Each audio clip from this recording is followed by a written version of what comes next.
Influencer और knowledgeable लोग होते हैं।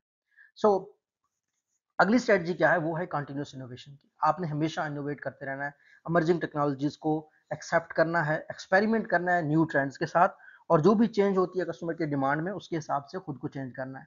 यहाँ पे मैं एक किताब का जिक्र करना बहुत जरूरी समझता हूँ। किताब का नाम है क्रिएटिविटी इंक।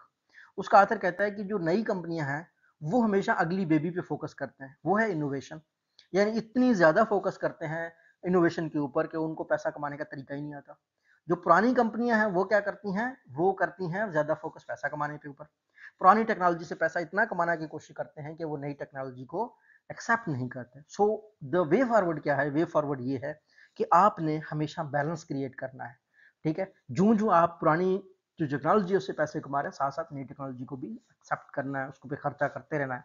और ये नहीं होता कि आप अचानक किसी चीज को चेंज करें। आपने चेंज जो है ना वो आहिस्ता आहिस्ता लानी है, और लोगों को अब्रप्ट चेंजेस, आपके कस्टमर्स को भी बहुत बुरा लगेंगी। ठीक है, तो कंटिन्यूस इनोवेशन और इम्प्रूवमेंट आपने लानी है।